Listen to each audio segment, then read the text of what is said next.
Hey everybody, welcome back to another video. We're here with Only You episode 10. Alright, don't forget to share the video and comment more videos y'all would like to see from me. Alright, let's go. We start with the team going over plans for the day and y'all telling the team to wrap it up for the day, and the rest of the team leaves. Typhoon is pressured into talking about the security company that is taking care of Isla and her dad. Tawan doesn't want to hear that shit and stops him right there. Jimmy!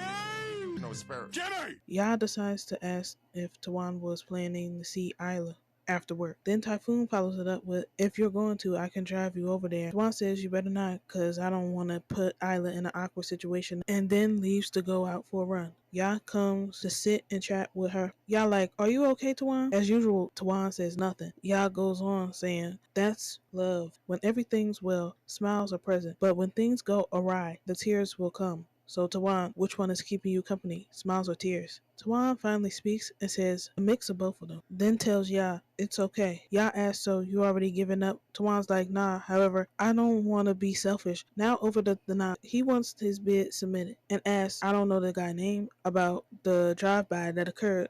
They still ain't got nothing. No lead, no progress. Tana like, well, remind the new security team to be careful when guarding Island. Now Sunclaw is making sure everything is in order for him to submit his bid. He goes to check on Mech. Mans is lounging around. Sunclaw like, it's almost noon. Ain't you supposed to be working? You really are testing my patience. Where is the bid submission? He says his secretary is dealing with it. Sunclaw is baffled cause a multi-billion bot project, and that's all Mech response was. Mech tries to clean it up by saying he already taken care of everything. Sunclaw like, really? Cause the consultant told me you ain't sent them a damn thing to review. Mech is still trying to save himself from this hole he created by telling Sunclaw he was going to keep everything secret and submit it all at once. Sunclaw tells Mech that this is important, then asks, how many times have you failed to win a bid? And continues saying, you've lost so many times that the company is about to crumble in your hands. Mech starts pleading for Sunclaw to trust him because it isn't like the other times. Sunclaw like, fine, let's see if you make me proud. Mech is fed up and says nothing he's ever done is good enough because he's not Tawan, right?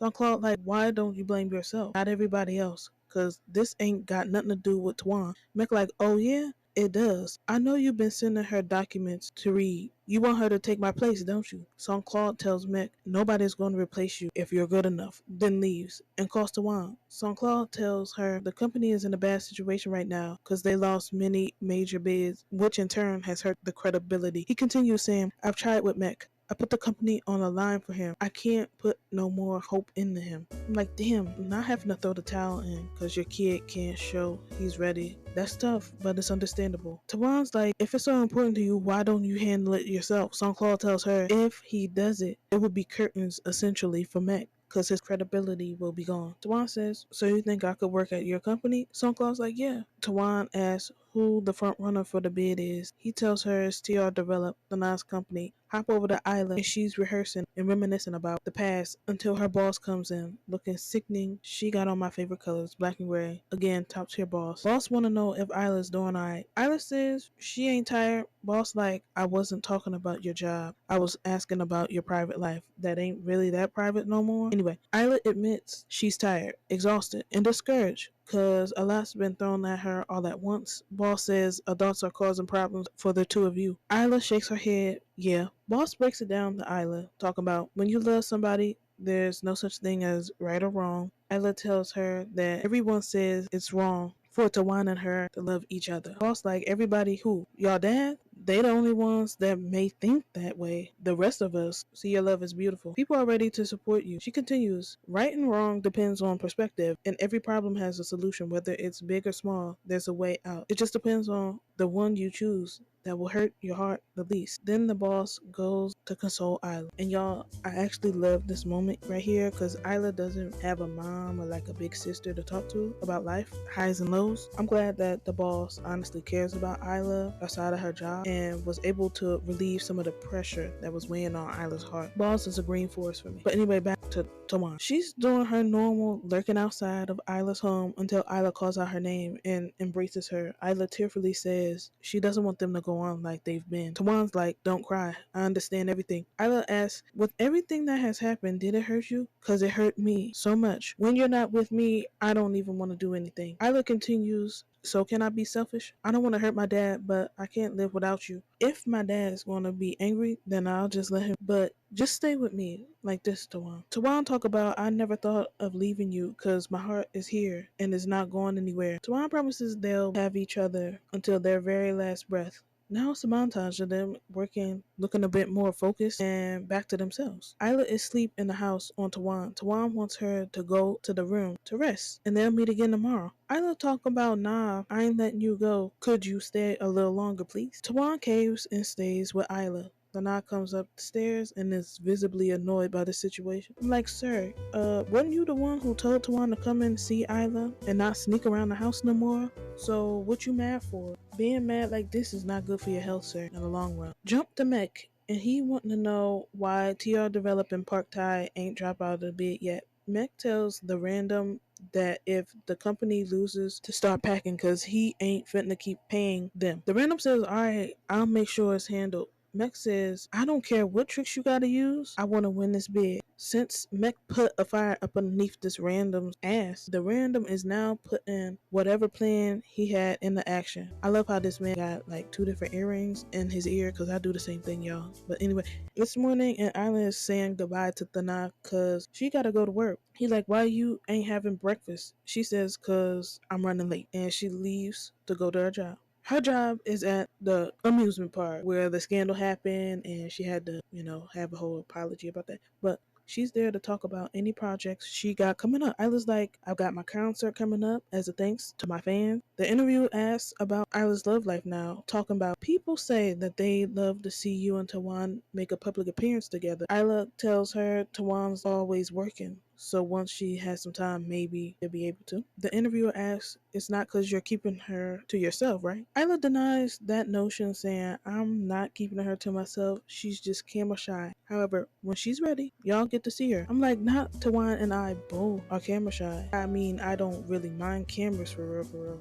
I just like to take the pictures, not be the subject of the picture, if that makes sense. Anyway, the interview concludes and some individuals come pulling up in a van, running into the amusement park. Isla's asking the director how she did. The director says she did well and can head home for today. As she's getting ready to leave, one of her guards give her a bouquet. It's from Tawan. Isla is in the middle of taking a picture when Tawan calls her. Isla says, the flowers are beautiful, Tawan. Tawan asks if she liked them. Isla's like, yeah, I love them. Are you done for work? Tawan talk about, nah, I'm not done. But are you finished though? Isla tells her she packing up so she can go home and will be waiting for Tawan at home. Then asks if Tawan is hungry, cause if so, she'll cook for her. Tawan's like, you gonna buy something or really cook? Isla is going to cook for her. While on the phone, someone is taking pictures of Isla, which is sent to Dana's phone. Dana answers the phone. It's the guy asking if he's seen the photo. Dana asks him what he wants. The guy says he purposely missed the shot, yet you still didn't back out the bid. The guy tells Dana that it's up to him. Dana frantically calls Isla's bodyguard and tells them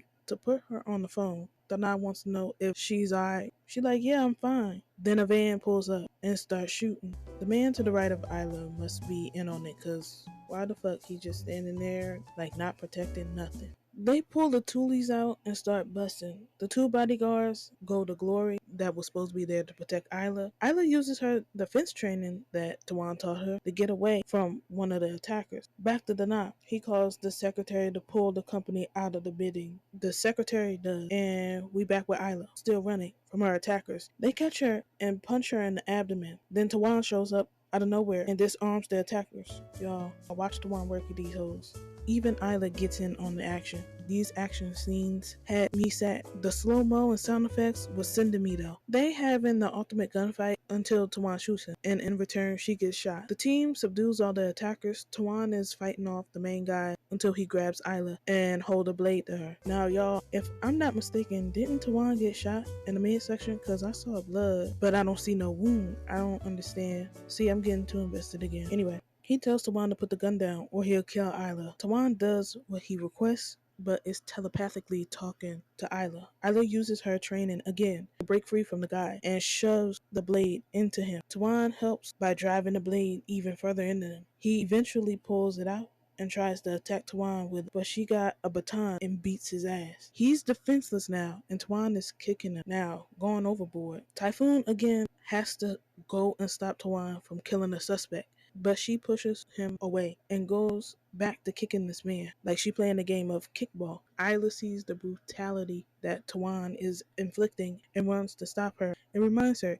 that she's safe now. Tawan finally snaps out of it, then asks if Isla was hurt. Isla like, girl, I'm fine. You're the one who hurt. They cry a little. Typhoon informs Tawan that the other attackers have been dealt with. She's like, alright, then let's go to the car now. Y'all radios the driver to get ready because they're going to the hospital. Tawan talk about now, we gonna take Isla home first. Yah says, but you're injured. Isla agrees with Yah about going to the hospital first. Tawan tells Isla, you gotta go home now because Nana is waiting for you. Then wants her team to prepare the car to take Isla home. Back to Macnell. He's hyped to tell his dad that they won the bid. Hop back to Tawan and Isla. Tawan is fading fast.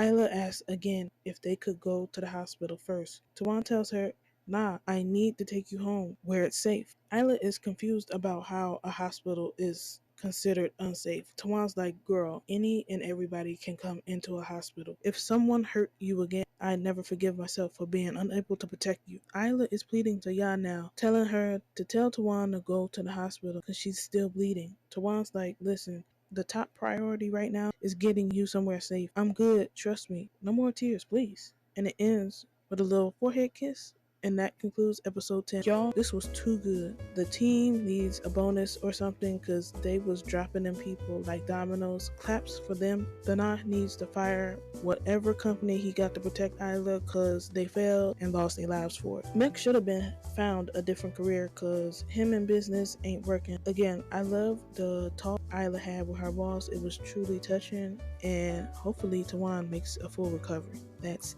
it, y'all. Subscribe and like the video for more of my content. Be safe. Later, y'all.